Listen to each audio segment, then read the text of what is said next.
O Senhor esteja convosco. Ele está no meio de nós. Proclamação do Evangelho de Jesus Cristo segundo Lucas. Glória a vós, Senhor. Naquele tempo, no 6º mês, o anjo Gabriel foi enviado por Deus a uma cidade da Galileia, chamada Nazaré, a uma virgem prometida em casamento, a um homem chamado José.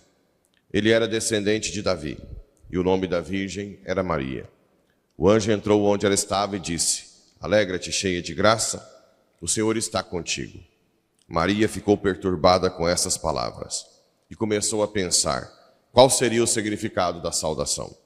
O anjo então disse-lhe: Não tenhas medo, Maria, porque encontraste graça diante de Deus. Eis que conceberás e darás à luz um filho, a quem porás o nome de Jesus. Ele será grande, será chamado Filho do Altíssimo. E o Senhor Deus lhe dará o trono de seu pai Davi. Ele reinará para sempre sobre os descendentes de Jacó, e o seu reino não terá fim. Maria perguntou ao anjo: Como acontecerá isso, se eu não conheço homem algum? O anjo respondeu: O Espírito virá sobre ti, e o poder do Altíssimo te cobrirá com sua sombra. Por isso o menino que vai nascer será chamado Santo, Filho de Deus. Também Isabel, tua parenta, concebeu um filho na velhice. Este já é o 6º mês, daquela que era considerada estéril, porque para Deus nada é impossível. Maria então disse: Eis aqui a serva do Senhor, faça-se em mim segundo a tua palavra. E o anjo retirou-se. Palavra da salvação. Glória a vós, Senhor. Caríssimos irmãos e irmãs rádio ouvintes que nos acompanham pelas redes sociais. Então hoje nós celebramos a Imaculada Conceição. Vamos lá. A primeira leitura de hoje fala do pecado original. Como é que você descobriu que estava nu? Por que antes não tinham vergonha de estar nu? Vejam bem. A criação, o corpo humano masculino, desde o início, Adão sabia que a função do corpo é se doar, levando o amor que vem de Deus. O corpo feminino, desde o início, sabia que o corpo foi feito para se doar, recebendo o amor primeiro de Deus. Ora, se eu tenho consciência que o meu corpo é para se doar, e Eva tem a consciência que o corpo é para se doar, não tem perigo. Mas quando entrou o pecado, quando desobedeceu, entrou o pecado da cobiça. Adão poderia cobiçar o corpo de Eva e vice-versa. E para se proteger, se cobriram. Entenderam isso ou não? Então a plena consciência da doação deixava nu, sem perigo. Com o pecado entrou a cobiça. E aqui, nessa primeira leitura, Deus coloca uma profecia: colocarei inimizade entre ti e a mulher. Ela ferirá a cabeça e você ferirá o calcanhar, que é a morte de Cristo, né? Muito bem. A partir desse momento, um pouco antes aqui em Gênesis 3, quando a serpente fala: comas e serás como Deus, a partir daquele momento entrou o pecado original. Só existia Adão e Eva, então eles representavam todo o gênero humano. Tudo estava em Adão e Eva. Então quando eles negaram a Deus, quiseram ser Deus, a ruptura foi do gênero humano inteiro, não tinha mais ninguém. Depois que foi, outros chegaram na evolução lá, né? E ganhou inteligência. Mas Adão e Eva foram colocados à prova. Então, a partir daquele momento, todo ser humano nascia com o pecado original de querer ser Deus no lugar de Deus.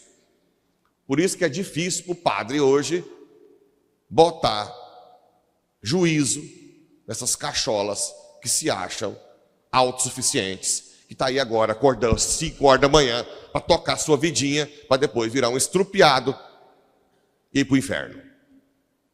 É difícil, porque na cabecinha, essa cachola, sem ideia, eles acham que vivem como se fossem Deus, sem Deus. Isso é o pecado original, que nós temos também, mas já com a cachola com um pouco mais de juízo. Essa é a diferença. Bem, como que é essa propagação? Simplesmente, na fecundação, a igreja, através da filosofia, presta atenção mais ou menos, vou ver se vocês entendem um pouco. Aristóteles, ele coloca as coisas do mundo, da criação, ele coloca 2 princípios que a igreja usa muito: matéria e forma. Vou dar um exemplo. Os sacramentos têm matéria e forma. O quê? O batismo. Qual é a matéria do batismo? A água. Está acompanhando? Qual é a forma do batismo? A fala do padre. Fulano, que é Cristo que batiza. Atenção, se vocês forem batizados, aí desses famosinhos, ou de gente aí que não entende nada, e o padre não falar, eu te batizo, fulano, eu te batizo, não é a comunidade, não é nós, não é a paróquia, é nulo. O batismo é nulo. Então vocês vão levantar nos batizados e falar, para! Nem que tem que ser o culpado, nunca mais fala com você. Porque quem nós temos que salvar é a criança. Certo? Então tem que ter a forma correta.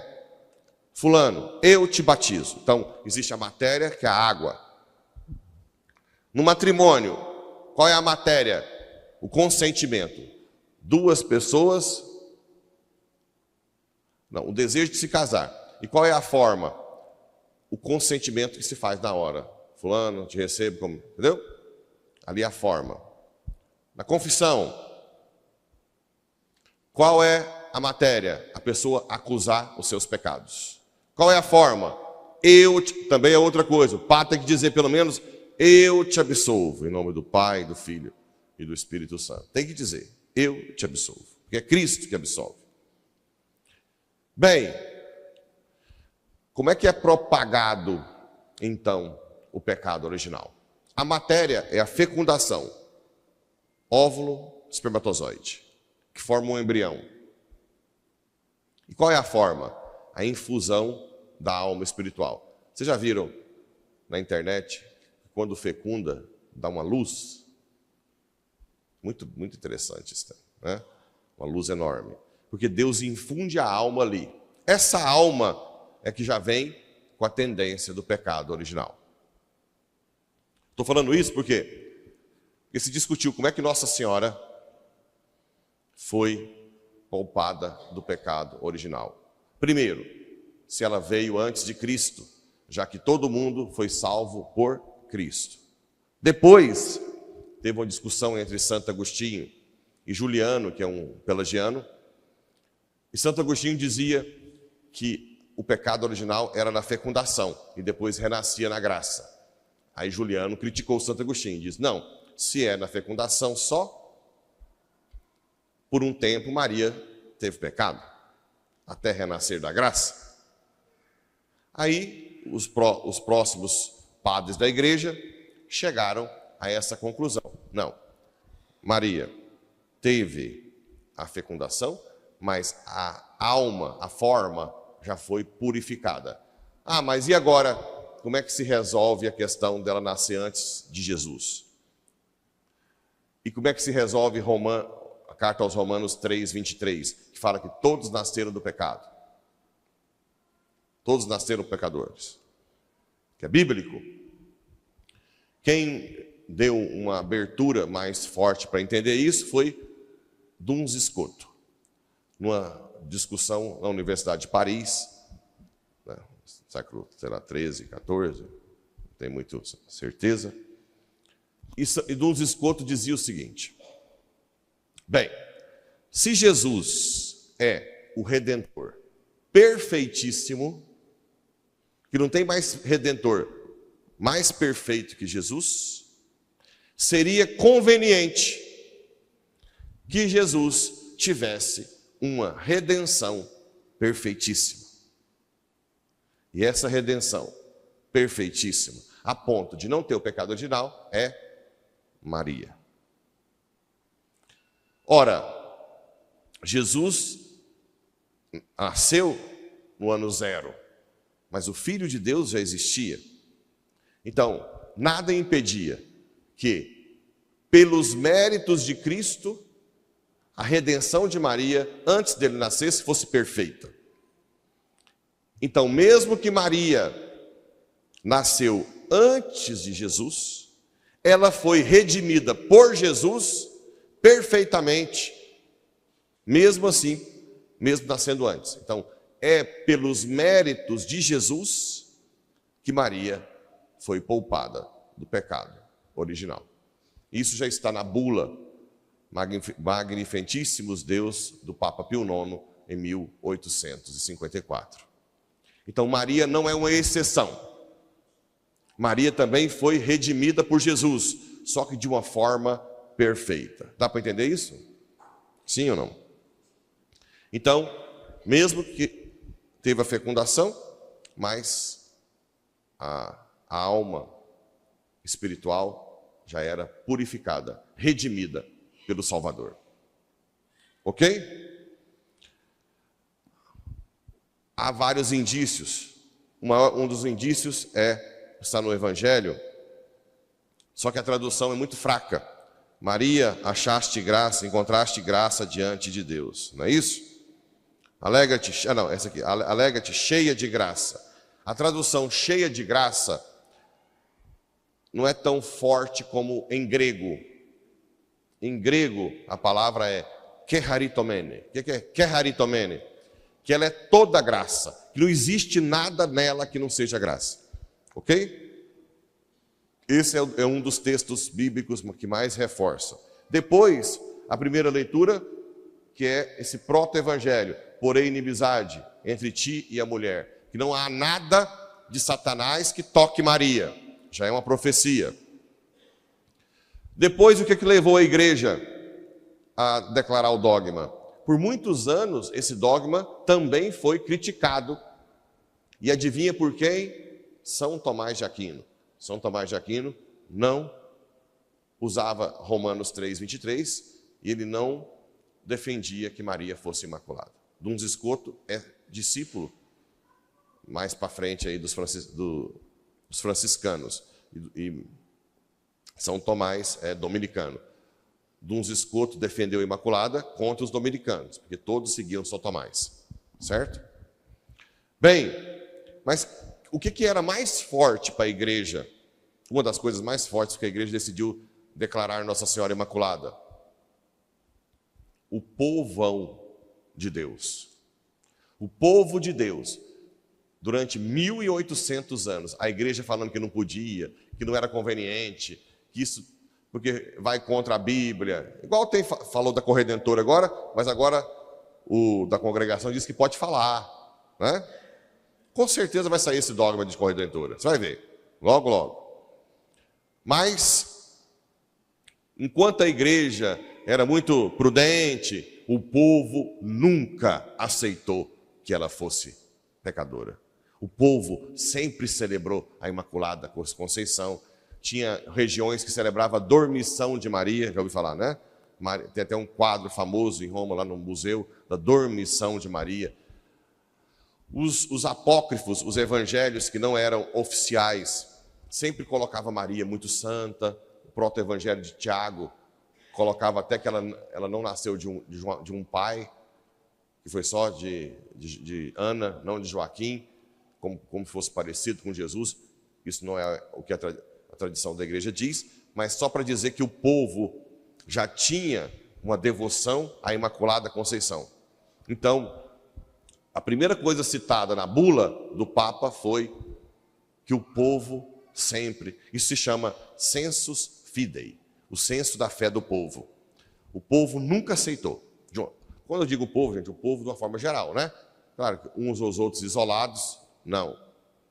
Depois, todas essas conveniências que eu falei, que o perfeitíssimo Redentor deveria ter uma perfeitíssima redimida, a tal ponto de não receber nenhum pecado original, porque ele é perfeito, certo? Uma ação muito bela de Duns Scoto, que é beato, inclusive. E além disso, a Imaculada Conceição faz dela depois ter a Assunção e estar em corpo e alma no céu. Existem duas pessoas humanas que estão em corpo e alma no céu. Jesus, que o seu corpo e a sua alma estão no céu, mas ele é Deus. Só é criatura o corpo humano. Mas nós temos Nossa Senhora, que está lá, já, em glória, em corpo e alma. Ok? E isso nos dá o quê? Uma esperança de que nós um dia podemos estar lá. Essa é a chave. Por mais que nós, aquilo que eu sempre digo, essa carcaça é fedida, fedorenta, pecador, a tendência nossa é de nunca achar que a gente é digno de estar lá. Mas Maria enche a gente de esperança, porque ela está lá. Ela venceu tudo. E por isso que o caminho mais curto e mais seguro para o céu é você ser mariano, rezar, estar com ela o tempo inteiro. Ah, padre, mas que tanto que eu posso ser Maria que não atrapalha, que Jesus não vai ficar com ciúme. 200% Maria, 1000% Maria, 2000% Maria. Porque nunca, jamais você vai aproximar de Maria e ela não vai te levar seu filho. Impossível. E, para acabar, aos nossos irmãozinhos evangélicos, não fomos nós que escolhemos Maria. Foi o Criador. Quem está desobedecendo são vocês.